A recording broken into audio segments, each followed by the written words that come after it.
Benedicite, muy buenos días. Fríos días, 4 grados. Continuamos con los comentarios a la regla de San Benito y estamos finalizando el capítulo segundo que habla sobre el abad. Y dice así: sepa también cuán difícil y ardua es la tarea que emprende, pues se trata de almas a quienes debe dirigir, y son muy diversos los temperamentos a los que debe servir.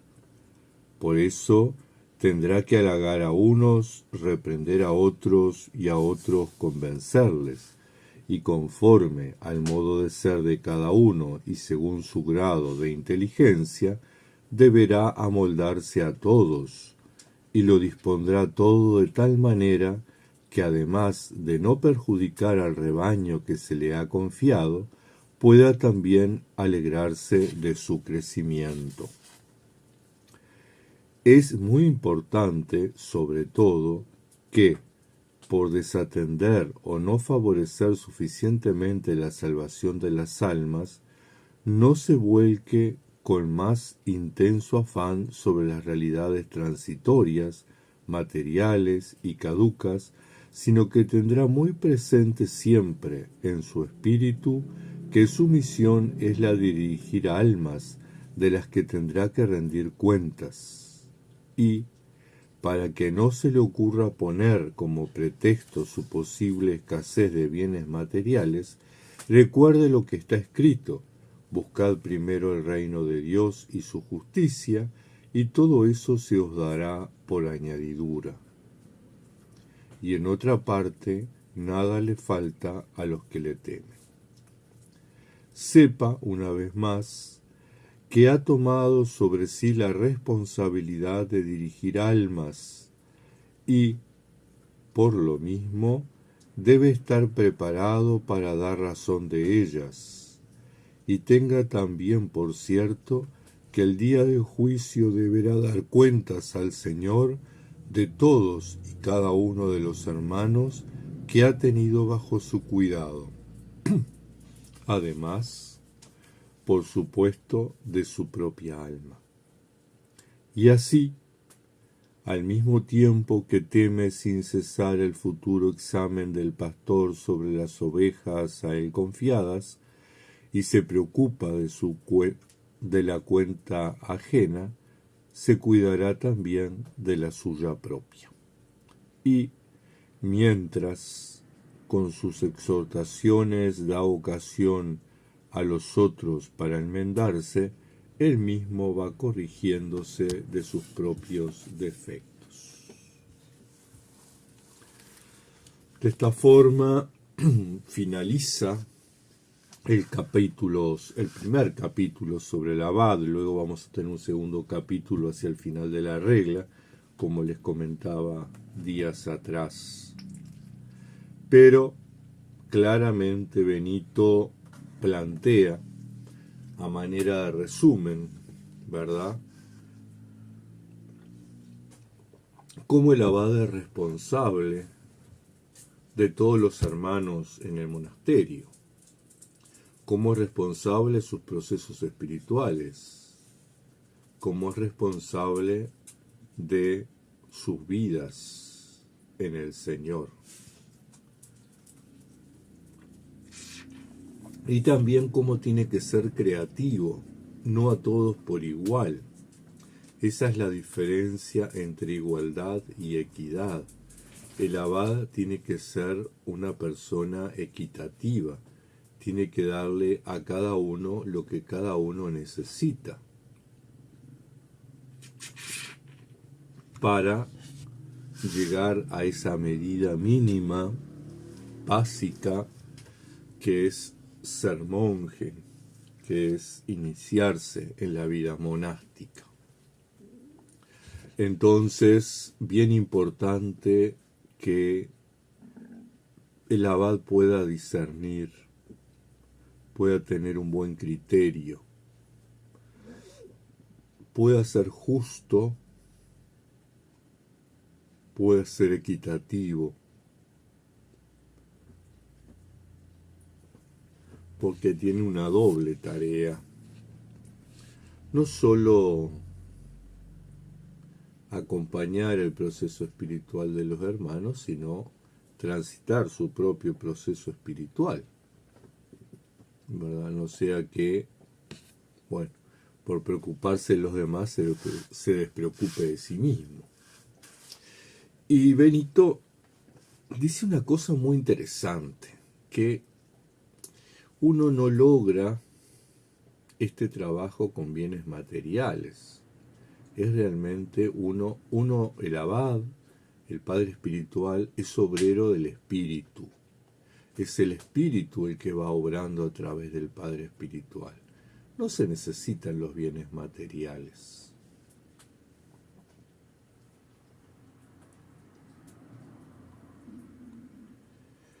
Tal vez en este siglo XXI y en esta realidad de nuestra comunidad monástica esicasta, es importante dejar atrás nuestro concepto tradicional de vida monástica, de comunidad monástica, de monasterio, ¿verdad? Donde, bueno, los bienes materiales son importantes, aparentemente, y pensar en que existen otros medios, los medios del espíritu, que son los que el Señor nos da ahora para desarrollar este ministerio de la comunidad monástica esicasta, de practicar la oración de Jesús, practicar la siquía y enseñarla, transmitirla. Yo he vivido las dos realidades. He vivido la realidad del monasterio La Pascua, donde en realidad éramos muy pobres, tan pobres que no teníamos vidrios en las ventanas, usábamos nylon, tan pobres que muchas veces no se tenía más ropa que la que nos regalaba alguien, tan pobres que había que trabajar 6, 8 horas diarias para poder vivir.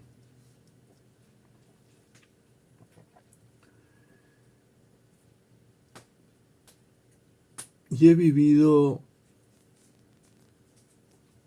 tan pobres que para tomar el ómnibus e ir a un médico había que caminar 3 kilómetros al rayo del sol o bajo la lluvia, porque en el monasterio no había locomoción, salvo unas bicicletas. 2 bicicletas. Y he vivido la otra realidad, la realidad de la opulencia, ¿verdad? La abadía del Niño Dios, con una flota de autos impresionante. Cada monje sacerdote tenía su auto, más el auto de la abadía, donde había obreros que trabajaban para nosotros en la licorería, en la fábrica de escobas, en la carpintería, en el apiario, en el tambo, en la cocina, en el lavadero.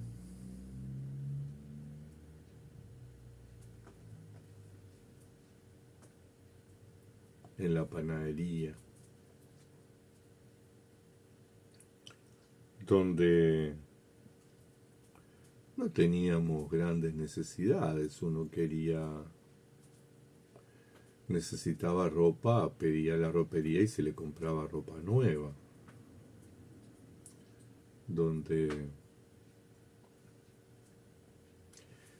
yo conocí Punta del Este, el balneario más importante del Uruguay, estando en Argentina, en la abadía del Niño Dios. 2 veces vine de vacaciones a Punta del Este. Una con el padre Ángel Veronesi, le vine de guía, me trajo de guía turístico. Y la segunda con el hermano Héctor, el hermano Roberto y el hermano Carly en aquel momento.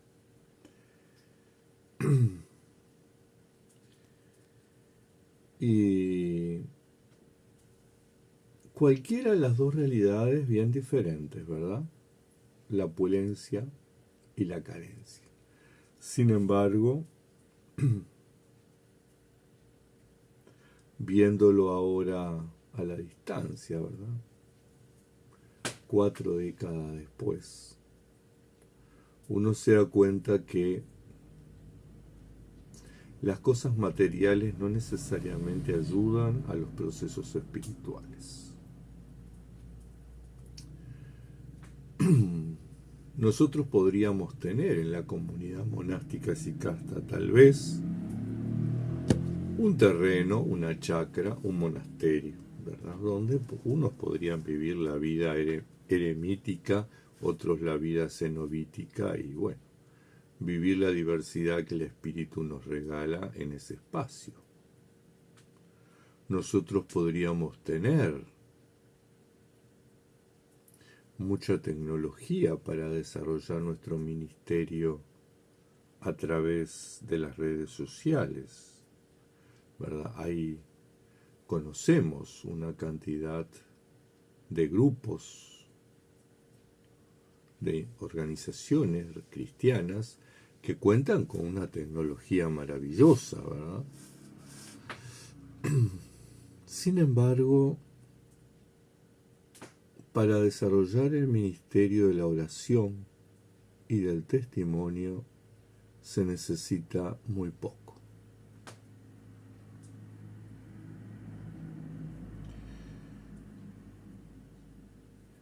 Y sobre todo, para uno hacer el camino en la vida espiritual se necesita menos. Esto no quiere decir que vivamos a los saltos, vivamos preocupados porque no tenemos para comer, qué vamos a comer hoy, que vivamos preocupados porque tenemos frío y no tenemos para calentarnos. No estoy planteando eso, pero estoy planteando que cuántas cosas innecesarias a veces tenemos en nuestras experiencias monásticas, cuántas cosas innecesarias a veces queremos tener, cuando en realidad lo importante pasa por otros lados, ¿verdad? Basta ver el ejemplo del peregrino ruso. Toda su riqueza era la Biblia, ni la Biblia, eran los evangelios y la filocalía. Toda su riqueza.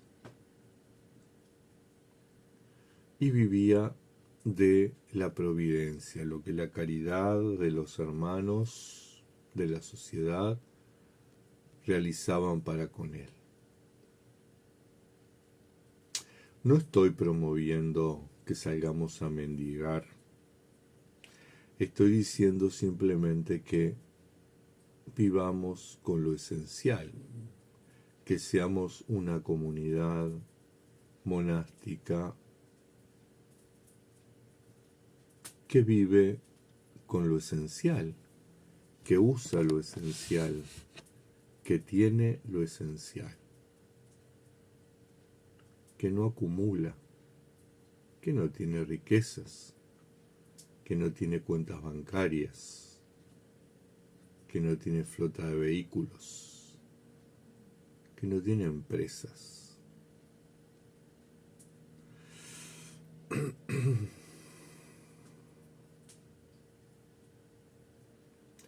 Hermanas, hermanos, tengan una bendecida jornada.